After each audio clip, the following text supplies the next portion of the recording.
यशोदा जी की चिंता।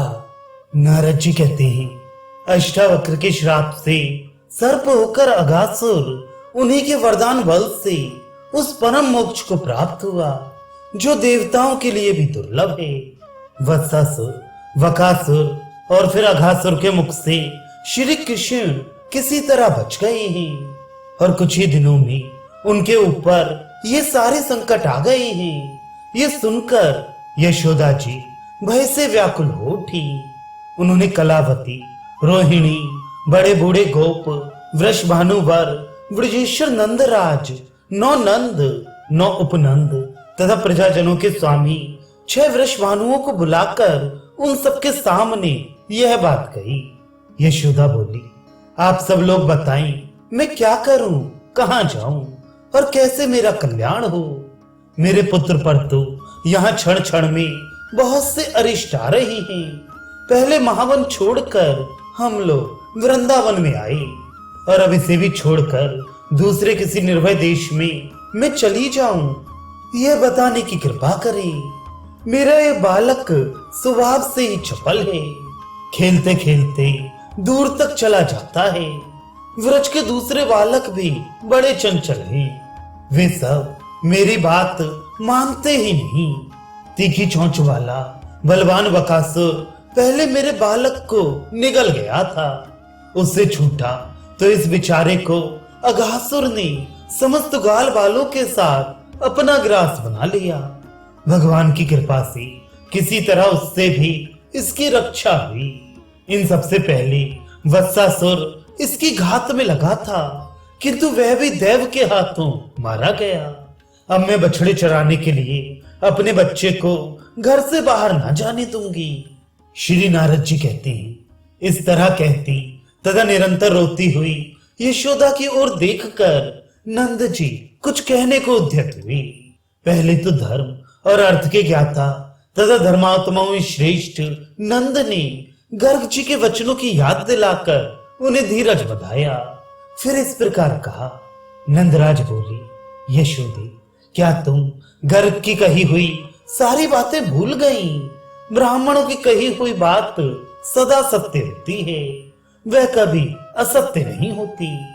इसीलिए समस्त अरिष्टों का निवारण करने के लिए तुम्हें दान करते रहना चाहिए। दान से बढ़कर कल्याणकारी कृत्य न पहले तो हुआ है और न आगे होगा ही।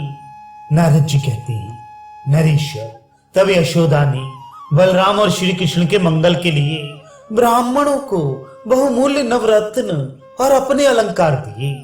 नंद जी ने उस समय 10,000 बैल, 1 लाख मनोहर गायें तथा 2 लाख भार अन्न दान दिए।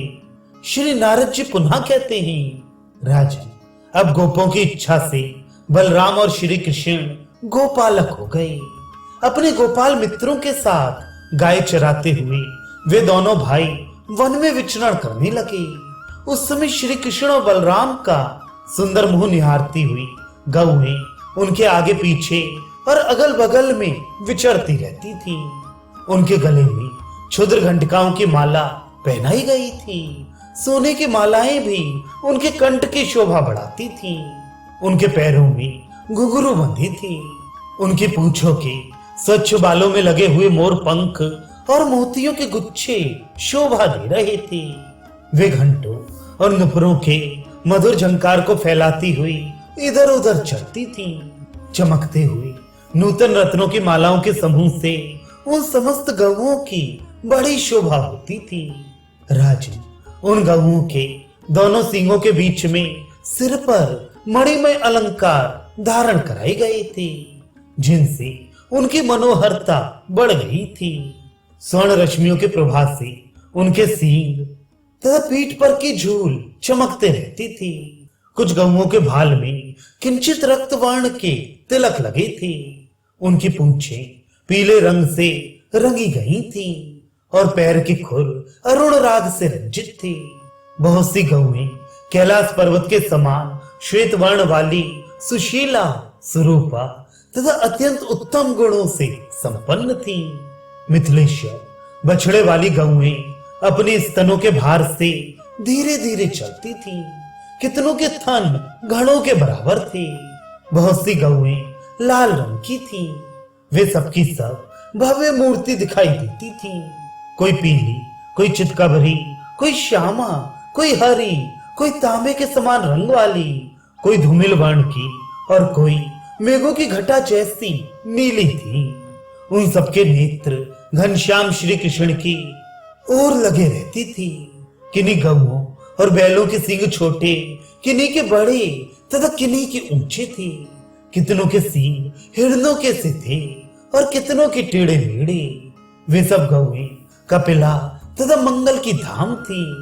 वन वन में कोमल कमनीय घास खोज खोज कर चरती हुई कोटि कोटि गौएं श्री कृष्ण के उभय पार्श्वों में विचरती थी। यमुना का पुण्य पुलिन तथा उसके निकट श्याम तमालों से सुशोभित वृंदावन नीप, कदम्ब, नीम, अशोक, प्रवाल, कटहल, कदली, कचनार, आम, मनोहर जामुन, बेल, पीपल और कैत आदि वृक्षों तथा माधवी लताओं से मंडित था। वसंत ऋतु के शुभ आगमन से मनोहर वृंदावन की दिव्य शोभा हो रही थी। वे देवताओं के नंदन वंशा आनंदप्रद और सप्तभद्र वंशा सब ओर से मंगलकारी जान पड़ता था। कुबेर के चैत्ररथ वन की शोभा को भी उसने तिरस्कृत कर दिया था। वहां झरनों और कंदराओं से संयुक्त रत्न धातु में श्रीमान गोवर्धन पर्वत शोभा पाता था। वहां का वन पारिजात या मंदार के वृक्षों से व्याप्त था। वे चंदन, बेर, कदली, देवदार, बरगद, पलास, पाकर, अशोक, अरिष्ठ, अर्जुन, कदम्ब, पारिजात, पाटल तथा चंपा के वृक्षों से सुशोभित था। श्याम वर्ण वाली इंद्रियव नामक वृक्षों से घिरा हुआ वे वन करंज चाल से विलसित कुंजों से संपन्न था। वहां मधुर कंठ वाली नर कोकिल और मयूर कलरव कर रहे थे। उस वन में गौएं चराते हुए श्री कृष्ण एक वन से दूसरे वन में विचरा करते थे।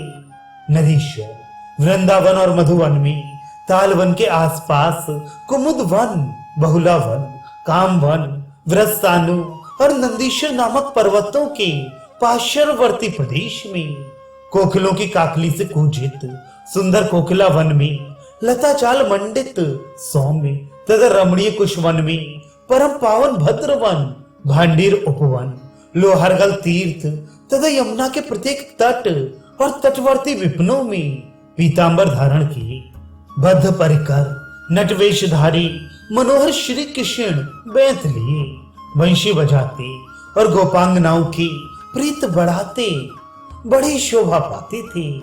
उनके सिर पर शिखे पिच्छ का सुंदर मुकुट तथा गले में वैजंती माला सुशोभित थी।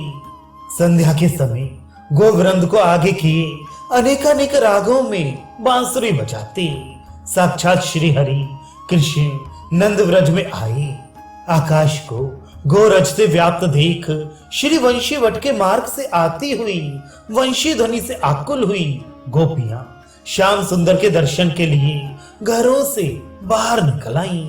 अपनी मानसिक पीड़ा दूर करने और उत्तम सुख को पाने के लिए वे गोप सुंदरियां श्री कृष्ण दर्शन के हेतु घर से बाहर आ गई थीं। उनमें श्री कृष्ण को भुला देने की शक्ति नहीं थी। वे नंद नंदन सिंह की भांति पीछे घूमकर देखती थी। वे गज किशोर की भांति लीला पूर्वक मंद गति से चलती थी। उनके नेत्र प्रफुल्ल कमल के समान शोभा पाते थे। गौ समुदाय से व्याप्त संकीर्ण गलियों में मंद मंद गति से आते हुए श्याम सुंदर को उस समय गो बधूटियां अच्छी तरह से देख नहीं पाती थी।